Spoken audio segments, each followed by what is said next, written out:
5000 فرشتے میدان جنگ میں۔ جنگ بدر کفر و اسلام کا مشہور ترین معرکہ ہے۔ 17 رمضان 2 ہجری میں مکہ اور مدینہ کے درمیان مقام بدر میں یہ جنگ ہوئی۔ اس لڑائی میں تعداد اور اسلحہ کے لحاظ سے مسلمان بہت ہی کم تر اور پست حالی میں تھے۔ مسلمانوں میں بوڑھے، جوان اور بچے اور انصار و مہاجرین کل مل کر 313 مجاہدین اسلام علم نبوی کے زیر سایہ کفار کے ایک عظیم لشکر سے نبرد تھے۔ سامان جنگ کی قلت کا یہ عالم تھا کہ پوری اسلامی فوج میں 6 زرہیں اور 8 تلواریں تھیں اور یہ کفار کا لشکر تقریباً 1000 نہایت ہی جنگجو اور بہادروں پر مشتمل تھا، اور ان بہادروں کے ساتھ 100 بہترین گھوڑے، 700 اونٹ اور قسم قسم کے مہلک ہتھیار تھے۔ اس جنگ میں مسلمانوں کی گھبراہٹ اور بے چینی ایک قدرتی بات تھی۔ حضور اکرم صلی اللہ علیہ وآلہ وسلم رات بھر جاگ کر خدا عزوجل سے لو لگائے مصروف دعا تھے کہ الہی، اگر یہ چند نفوس ہلاک ہو گئے تو پھر قیامت کے دن تک روئے زمین پر تیری عبادت کرنے والے نہ رہیں گے۔ دعا مانگتے ہوئے آپ کی چادر مبارک دوش انور سے زمین پر گر پڑی اور آپ پر رکت طاری ہوگی، یہاں تک کہ آنسو جاری ہو گئے۔ حضرت ابو بکر صدیق رضی اللہ تعالیٰ عنہ آپ کے یار غار تھے۔ آپ کو اس طرح بے قرار دیکھ کر ان کے دل کا سکون و قرار جاتا رہا۔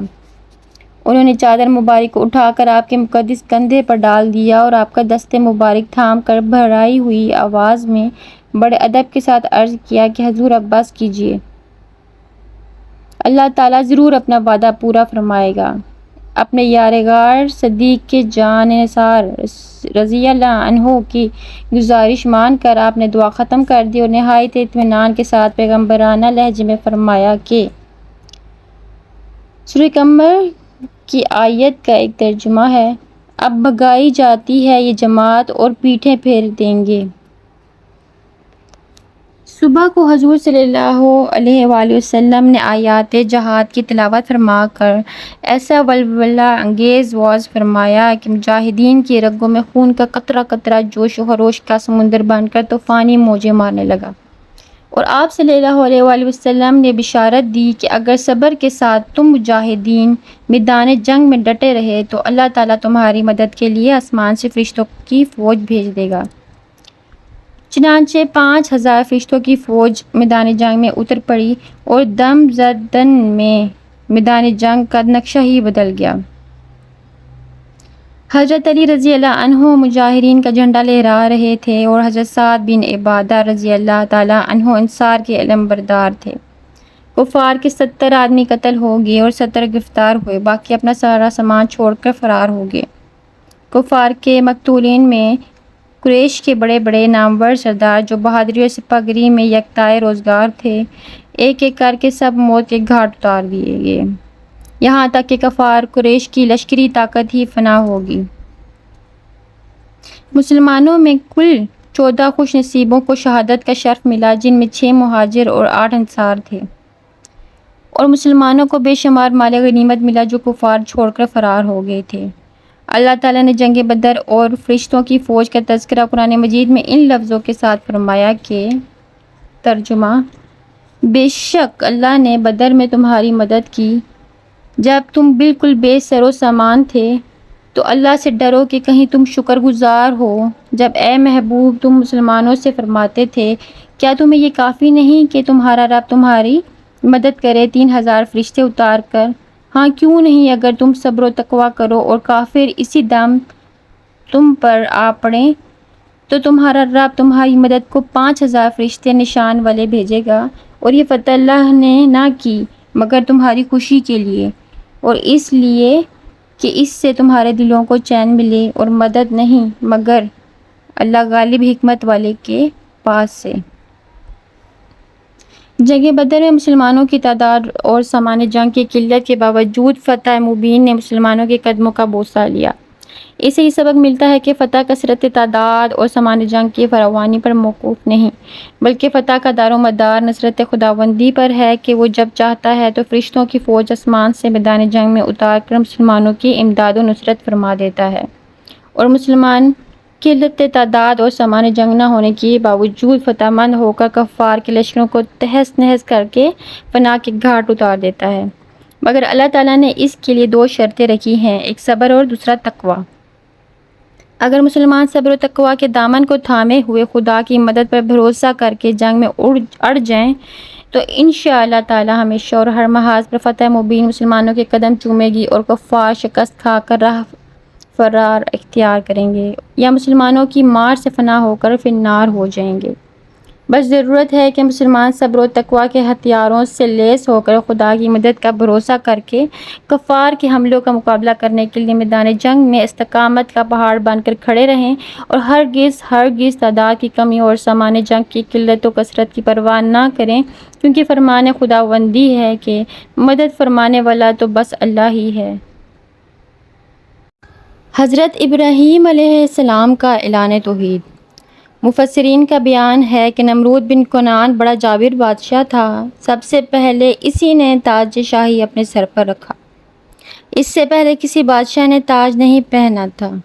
یہ لوگوں سے زبردستی اپنی پرستش کراتا تھا کہ کاہن اور نجومی اس کے دربار میں بکثرت اس کے مقرب تھے۔ نمرود نے ایک رات یہ خواب دیکھا کہ ایک ستارہ نکلا اور اس کی روشنی میں چاند، سورج وغیرہ سارے ستارے بے نور ہو کر رہ گئے۔ کاہنوں اور نجومیوں نے اس خواب کی یہ تعبیر دی کہ ایک فرزند ایسا ہوگا جو تیری بادشاہی کے زوال کا باعث ہوگا۔ یہ سن کر نمرود بے حد پریشان ہو گیا اور اس نے یہ حکم دیا کہ میرے شہر میں جو بچہ پیدا ہو وہ قتل کر دیا جائے اور مرد عورتوں سے جدا رہیں۔ چنانچہ ہزاروں بچے قتل کر دیے گئے، مگر تقدیرات الہی کو کون ڈال سکتا ہے۔ اسی دوران حضرت ابراہیم علیہ السلام پیدا ہو گئے اور بادشاہ کے خوف سے ان کی والدہ نے شہر سے دور پہاڑ کے غار میں ان کو چھپا دیا۔ اسی غار میں چھپ کر ان کی والدہ روزانہ دودھ پلا دیا کرتی تھیں۔ بعض مفسرین کا قول ہے کہ 7 برس کی عمر تک، اور بعضوں نے تحریر فرمایا کہ 17 برس تک آپ اسی غار میں پرورش پاتے رہے۔ اس زمانے میں عام طور پر لوگ ستاروں کی پوجا کیا کرتے تھے۔ ایک رات آپ علیہ السلام نے زہرہ یا مشتری ستارہ کو دیکھا تو قوم کو توحید کی دعوت دینے کے لیے آپ نے نہایت ہی نفیس اور دل نشین انداز میں لوگوں کے سامنے اس طرح تقریر فرمائی کہ اے لوگو، کیا ستارہ میرا رب ہے؟ پھر جب وہ ستارہ ڈوب گیا تو آپ نے فرمایا کہ ڈوب جانے والوں میں سے محبت نہیں رکھتا میں۔ پھر اس کے بعد جب چمکتا چاند نکلے تو آپ نے فرمایا کہ کیا یہ میرا رب ہے؟ پھر جب وہ بھی غروب ہو گیا تو آپ نے فرمایا کہ اگر میرا رب مجھے ہدایت نہ فرماتا تو میں بھی انہی گمراہوں میں سے ہوتا۔ پھر جب چمکتے دمکتے سورج کو دیکھا تو آپ نے فرمایا کہ یہ تو ان سب سے بڑا ہے، کیا یہ میرا رب ہے؟ پھر جب یہ بھی غروب ہو گیا تو آپ نے فرمایا کہ اے میری قوم، میں ان تمام چیزوں سے بیزار ہوں جن کو تم لوگ خدا کا شریک ٹھہراتے ہو، اور میں نے اپنی ہستی کو اس ذات کی طرف متوجہ کر لی ہے جس نے آسمانوں اور زمینوں کو پیدا فرمایا ہے۔ بس میں صرف اسی ایک ذات کا عابد اور پجاری بن گیا ہوں اور میں شرک کرنے والوں میں سے نہیں ہوں۔ پھر ان کی قوم ان سے جھگڑا کرنے لگی تو آپ نے فرمایا کہ تم لوگ مجھ سے خدا کے بارے میں جھگڑتے ہو۔ اس خدا نے تو مجھے ہدایت دی ہے اور میں تمہارے جھوٹے معبودوں سے بالکل نہیں ڈرتا۔ سن لو، بغیر میرے رب کے حکم کے تم لوگ اور تمہارے دیوتا میرا کچھ بھی نہیں بگاڑ سکتے۔ میرا رب ہر چیز کو جانتا ہے، کیا تم لوگ میری نصیحت کو نہیں مانو گے؟ اس واقعے کو مختصر مگر جامع الفاظ میں قرآن مجید نے یوں بیان فرمایا ہے۔ سورۃ الانعام کی آیت ہے، اس کا ترجمہ بیان کرتی ہوں۔ پھر جب ان پر رات کا اندھیرا آیا، ایک تارا دیکھا، بولے اسے میرا رب ٹھہراتے ہو۔ پھر جب وہ ڈوب گیا، بولے مجھے خوش نہیں آتے ڈوبنے والے۔ پھر جب چاند چمکتا دیکھا، بولے اسے میرا رب بتاتے ہو، مگر جب وہ بھی ڈوب گیا، کہا اگر مجھے میرا رب ہدایت نہ کرتا تو میں بھی انہی گمراہوں میں ہوتا۔ پھر جب سورج جگمگاتا دیکھا، بولے اسے میرا رب کہتے ہو، یہ تو ان سب سے بڑا ہے، مگر جب وہ بھی ڈوب گیا، کہا اے قوم، میں بیزار ہوں ان چیزوں سے جنہیں تم شریک ٹھہراتے ہو۔ میں نے اپنا منہ اس کی طرف کیا جس نے آسمان و زمین بنائے، ایک اسی کا ہو کر، اور میں مشرکوں میں نہیں۔ غور کیجیے کہ کتنا دلکش طرز بیان اور کس قدر مؤثر طریقہ استدلال ہے کہ نہ کوئی سخت کلامی ہے، نہ کسی کی دل آزاری، نہ کسی کے جذبات کو ٹھیس لگا کر اس کو غصہ دلانا ہے، بس اپنے مقصد کو نہایت ہی حسین اور خوبصورت انداز میں منکرین کے سامنے دلیل کے ساتھ پیش کر دینا ہے۔ ہمارے سخت گور تخت زبان مقررین کے لیے اس میں ہدایت کا بہترین درس ہے۔ مولا تعالیٰ توفیق عطا فرمائے، آمین۔ اگلا قصہ قرآن مجید کا ہے کہ فرعونیوں پر لگاتار 5 عذاب۔ جب حضرت موسیٰ علیہ السلام کا عصا اژدہا بن کر جادوگروں کے سانپوں کو نگل گیا تو جادوگر سجدے میں گر کر ایمان لائے، مگر فرعون اور اس کے متبعین نے اب بھی ایمان قبول نہیں کیا، بلکہ فرعون کا کفر اور اس کی سرکشی اور زیادہ بڑھ گئی، اور اس نے بنی اسرائیل کے مومنین اور حضرت موسیٰ علیہ السلام کی دل آزاری اور اعزار ثانی میں بھرپور کوششیں شروع کر دیں اور طرح طرح سے ستانا شروع کر دیا۔ فرعون کے مظالم سے تنگ دل ہو کر حضرت موسیٰ علیہ السلام نے خداوند قدوس کے دربار میں اس طرح دعا مانگی کہ اے میرے رب، فرعون زمین میں بہت ہی سرکش ہو گیا ہے اور اس کی قوم نے عہد شکنی کی ہے، لہٰذا تو انہیں ایسے عذابوں میں گرفتار فرما لے جو ان کے لیے سزاوار ہو اور میری قوم اور میرے بعد والوں کے لیے عبرت ہو۔ حضرت موسیٰ علیہ السلام کی دعا کے بعد اللہ تعالیٰ نے فرعونیوں پر لگاتار 5 عذابوں کو مسلط فرما دیا۔ وہ 5 عذاب یہ ہیں۔ نمبر 1، طوفان۔ ناگہاں ایک ابر آیا اور ہر طرف اندھیرا چھا گیا، پھر انتہائی زوردار بارش ہونے لگی، یہاں تک کہ طوفان آ گیا اور فرعونیوں کے گھروں میں پانی بھر گیا اور وہ اس میں کھڑے رہ گئے اور پانی ان کی گردنوں تک آ گیا۔ ان میں سے جو بیٹھا وہ ڈوب کر ہلاک ہو گیا، نہ ہل سکتے تھے نہ کوئی کام کر سکتے تھے۔ ان کی کھیتیاں اور باغات طوفان کے دھاروں سے برباد ہو گئے۔ سینچر سے سینچر تک مسلسل 7 روز تک وہ لوگ اسی مصیبت میں مبتلا رہے، اور باوجود یہ کہ بنی اسرائیل کے مکانات فرعونیوں کے گھروں سے ملے ہوئے تھے، مگر بنی اسرائیل کے گھروں میں سیلاب کا پانی نہیں آیا اور وہ نہایت ہی امن و چین کے ساتھ اپنے گھروں میں رہتے تھے۔ جب فرعونیوں کو اس مصیبت کے برداشت کرنے کی تاب و طاقت نہ رہی اور وہ بالکل ہی عاجز ہو گئے تو ان لوگوں نے حضرت موسیٰ علیہ السلام سے عرض کیا کہ آپ ہمارے لیے دعا فرمائیے کہ یہ مصیبت ٹل جائے تو ہم ایمان لائیں گے اور بنی اسرائیل کو آپ کے پاس بھیج دیں گے۔ چنانچہ آپ نے دعا مانگی تو طوفان کی بلا ٹل گئی اور زمین میں ایسی سرسبزی اور شادابی نمودار ہوئی کہ اس سے پہلے کبھی بھی دیکھنے میں نہ آئی تھی۔ کھیتیاں بہت شاندار ہوئیں اور غلوں اور پھلوں کی پیداوار بے شمار ہوئی۔ یہ دیکھ کر فرعونی کہنے لگے کہ یہ طوفان کا پانی تو ہمارے لیے بہت بڑی نعمت کا سامان تھا۔ پھر وہ اپنے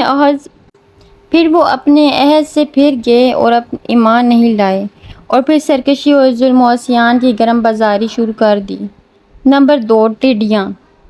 1 ماہ تک تو فرعونی نہایت عافیت سے رہے، لیکن جب ان کا کفر و تکبر اور ظلم و ستم پھر بڑھنے لگا تو اللہ تعالیٰ نے اپنے قہر و عذاب کو ٹڈیوں کی شکل میں بھیج دیا کہ چاروں طرف سے ٹڈیوں کے جھنڈ آ گئے جو ان کی کھیتیوں اور باغوں کو یہاں تک کہ ان کے مکانوں کی لکڑیاں تک کو کھا گئے، اور فرعونیوں کے گھروں میں یہ ٹڈیاں بھر گئیں جس سے ان کا سانس لینا مشکل ہو گیا، مگر بنی اسرائیل کے مومنین کے کھیت اور باغ اور مکانات ان ٹڈیوں کی یلغار سے بالکل محفوظ رہے۔ یہ دیکھ کر فرعونیوں کو بڑی عبرت ہو گئی اور آخر اس عذاب سے تنگ آ کر پھر حضرت موسیٰ علیہ السلام کے آگے عہد کیا کہ آپ اس عذاب کے دفع ہونے کے لیے دعا فرما دیں تو ہم لوگ ضرور ایمان لائیں گے اور بنی اسرائیل پر کوئی ظلم و ستم نہ کریں گے۔ چنانچہ آپ کی دعا سے 7ویں دن یہ عذاب بھی ٹل گیا اور یہ لوگ پھر 1 ماہ تک نہایت ہی آرام و راحت میں رہے، لیکن پھر عہد شکنی کی اور ایمان نہیں لائے۔ ان لوگوں کے کفر اور عصیان میں پھر اضافہ ہونے لگا۔ حضرت موسیٰ علیہ السلام اور مومنین کو ایذائیں دینے لگے اور کہنے لگے کہ ہماری جو کھیتیاں اور پھل بچ گئے ہیں وہ ہمارے لیے کافی ہیں، لہٰذا ہم اپنا دین چھوڑ کر ایمان نہیں لائیں گے۔ نمبر 3، گھن۔ غرض 1 ماہ کے بعد ان لوگوں پر کمل کا عذاب مسلط ہو گیا۔ بعض مفسرین کا کہنا ہے کہ یہ گھن تھا جو ان فرعونیوں کے اناجوں اور پھلوں میں لگ کر تمام غلوں اور میووں کو کھا گیا، اور بعض مفسرین نے فرمایا کہ یہ ایک چھوٹا سا کیڑا تھا جو کھیتوں کی تیار فصلوں کو چٹ کر گیا اور ان کے کپڑوں میں گھس کر ان کے چمڑوں کو کاٹ کر انہیں مرغ بسمل کی طرح تڑپانے لگا۔ یہاں تک کہ ان کے سر کے بالوں، داڑھی، مونچھوں، بھووں، پلکوں کو چاٹ چاٹ کر اور چہرے کو کاٹ کر کے انہیں چیچک روپ بنا دیا۔ یہ کیڑے ان کے کھانوں، پانی اور برتنوں میں گھس جاتے تھے، جس سے یہ لوگ نہ کچھ کھا سکتے تھے، نہ کچھ پی سکتے تھے، نہ لمحہ بھر کے لیے سو سکتے تھے۔ یہاں تک کہ ایک ہفتہ میں اس قہر آسمانی و بلا ناگہانی سے بلبلا کر یہ لوگ چیخ پڑے اور پھر حضرت موسیٰ علیہ السلام کے حضور حاضر ہو کر دعا کی درخواست کرنے لگے اور ایمان لانے کا عہد دینے لگے۔ چنانچہ آپ نے ان لوگوں کی بے قراری اور گریہ و زاری پر رحم کھا کر دعا کر دی اور یہ عذاب رفع دفع ہو گیا۔ لیکن فرعونیوں نے پھر اپنے عہد کو توڑ ڈالا اور پہلے سے بھی زیادہ ظلم و عدوان پر کمر بستہ ہو گئے۔ پھر 1 ماہ کے بعد ان لوگوں پر مینڈک کا عذاب نازل ہو گیا۔ نمبر 4، مینڈک۔ ان فرعونیوں کی بستیوں اور ان کے گھروں میں اچانک بے شمار مینڈک پیدا ہو گئے اور ان ظالموں کا یہ حال ہو گیا کہ جو آدمی جہاں بھی بیٹھتا اس کی مجلس میں ہزاروں مینڈک بھر جاتے تھے۔ کوئی آدمی بات کرنے یا کھانے کے لیے منہ کھولتا تو اس کے منہ میں مینڈک کود کر گھس جاتے۔ ہانڈیوں میں مینڈک، ان کے جسموں پر سینکڑوں مینڈک سوار رہتے۔ اٹھنے، بیٹھنے، لیٹنے، کسی حالت میں بھی مینڈکوں سے نجات نہیں ملتی تھی۔ اس عذاب سے فرعونی رو پڑے اور پھر روتے گڑگڑاتے حضرت موسیٰ علیہ السلام کی بارگاہ میں دعا کی بھیک مانگنے کے لیے آئے اور بڑی بڑی قسمیں کھا کر عہد و پیمان کرنے لگے کہ ہم ضرور ایمان لائیں گے اور مومنین کو کبھی ایذا نہیں دیں گے۔ چنانچہ حضرت موسیٰ علیہ السلام کی دعا سے 7ویں دن یہ عذاب بھی اٹھا لیا گیا، مگر یہ مردود قوم راحت ملتے ہی اپنا عہد توڑ کر اپنی پہلی خبیث حرکتوں میں مشغول ہو گئی۔ مومنین کو ستانے لگے اور حضرت موسیٰ علیہ السلام کی توہین و بیعت بھی کرنے لگے تو پھر عذاب الہی نے ان ظالموں کو اپنی گرفت میں لے لیا اور ان لوگوں پر خون کا عذاب بے قہر الہی بن کر اتر پڑا۔ نمبر 5، خون۔ ایک دم بالکل اچانک ان لوگوں کے تمام کنووں اور نہروں کا پانی خون ہو گیا تو ان لوگوں نے فرعون سے فریاد کی تو اس سرکش نے کہا کہ یہ حضرت موسیٰ علیہ السلام کی جادوگری اور نظر بندی ہے۔ یہ سن کر فرعونیوں نے کہا کہ یہ کیسی اور کہاں کی نظر بندی ہے کہ ہمارے کھانے پینے کے برتن خون سے بھرے پڑے ہیں اور مومنین پر اس کا ذرا بھی اثر نہیں۔ تو فرعون نے حکم دیا کہ فرعونی لوگ مومنین کے ساتھ ایک ہی برتن سے پانی نکالیں، مگر خدا کی شان کے مومنین اسی برتن سے پانی نکالتے تو نہایت ہی صاف، شفاف و شیریں پانی نکلتا اور فرعونی جب اسی برتن سے پانی نکالتے تو تازہ خالص خون نکلتا۔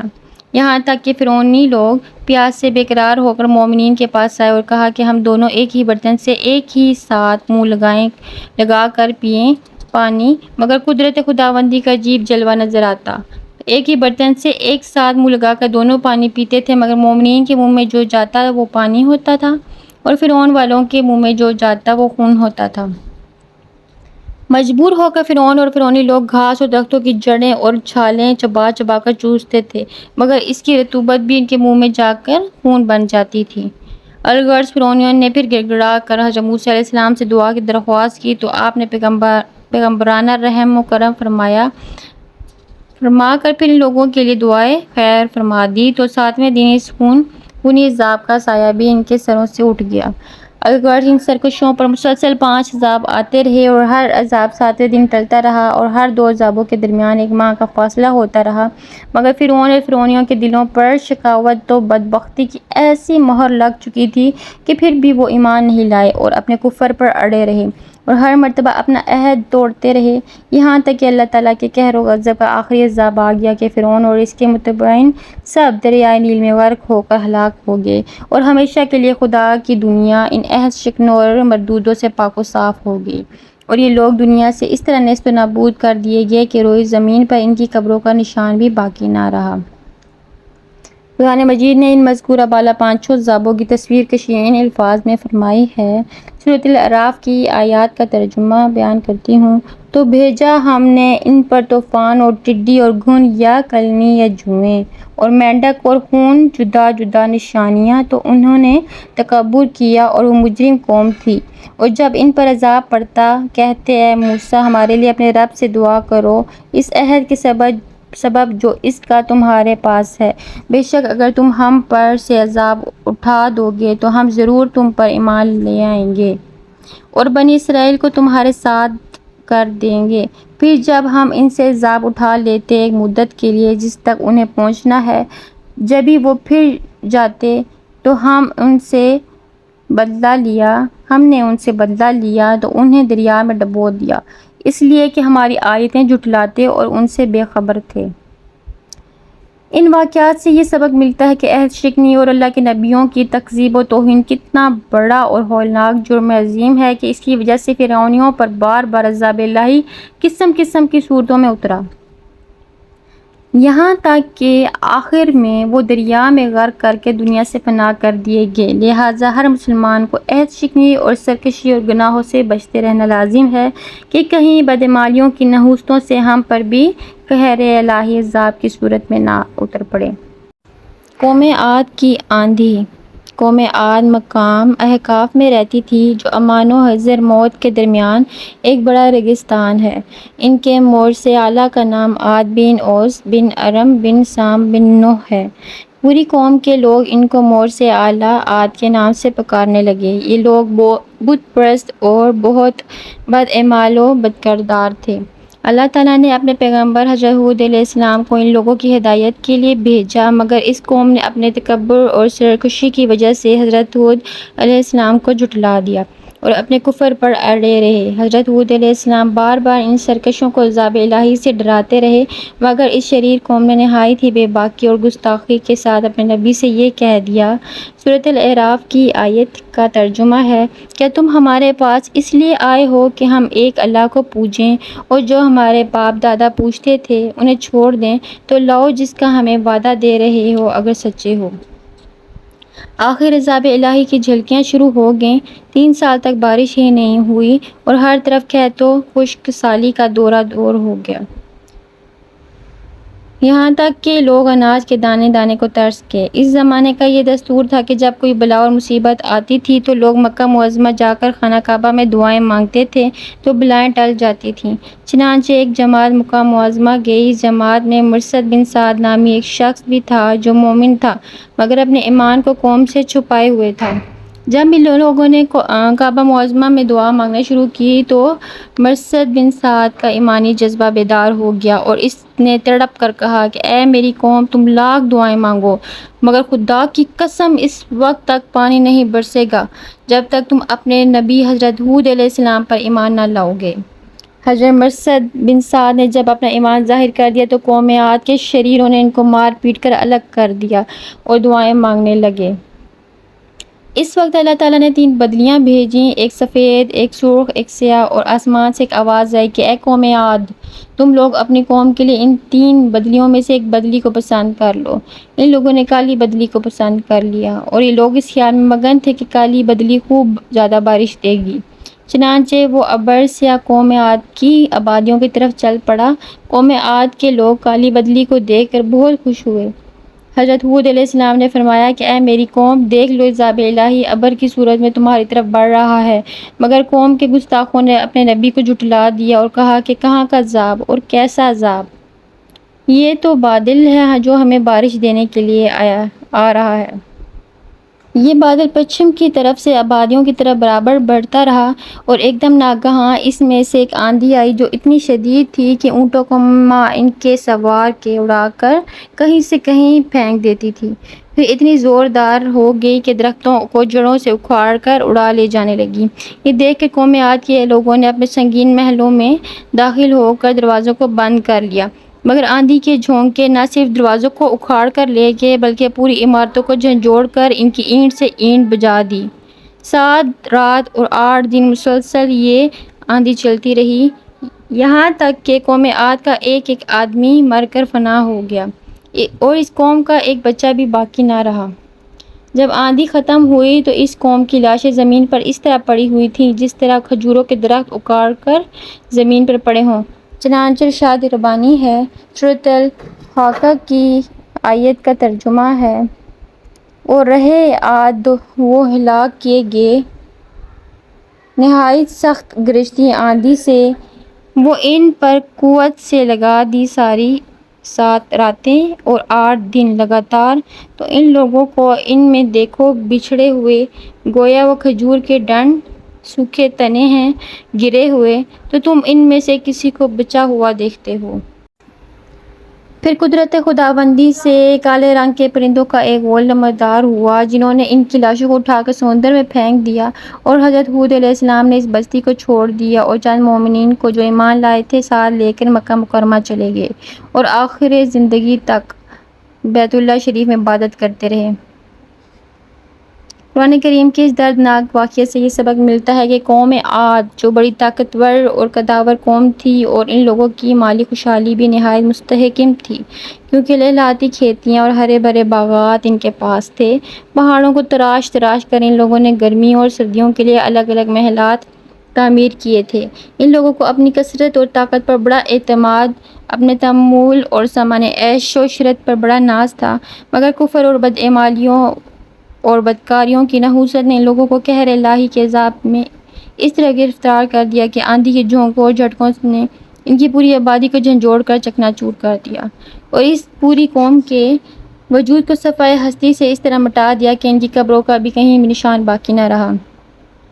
تو پھر بلا ہم لوگوں جیسی کمزور قوموں کا کیا ٹھکانہ ہے کہ عذاب الہی کی جھٹکوں کی تاب لا سکیں؟ اس لیے جن لوگوں کو اپنی اور اپنی نسلوں کی خیریت و بقا منظور ہے، انہیں لازم ہے کہ وہ اللہ اور رسول عز و جل کی نافرمانیوں اور بدعمالیوں سے ہمیشہ بچتے رہیں، اپنی کوشش اور طاقت بھر اعمال صالح اور نیکیاں کرتے رہیں، ورنہ قرآن مجید کی آیتیں ہمیں جھنجھوڑ کر یہ سبق دے رہی ہیں کہ نیکی کی تاثیر آبادی اور بدی کی تاثیر بربادی ہے۔ قرآن مجید میں پڑھ لو کہ سورۃ الحق کی آیت کا ترجمہ ہے، یعنی بہت سی بستیاں اپنی بدکاریوں اور بدعمالیوں کی وجہ سے ہلاک و برباد کر دی گئیں، اور دوسری آیت میں یہ بھی پڑھ لیں کہ سورۃ الاعراف کی آیت کا ترجمہ ہے، اور اگر بستیوں والے ایمان لاتے اور ڈرتے تو ضرور ہم ان پر آسمان اور زمین سے برکتیں کھول دیتے، مگر انہوں نے تو جھٹلایا تو ہم نے انہیں ان کے کیے پر گرفتار کیا۔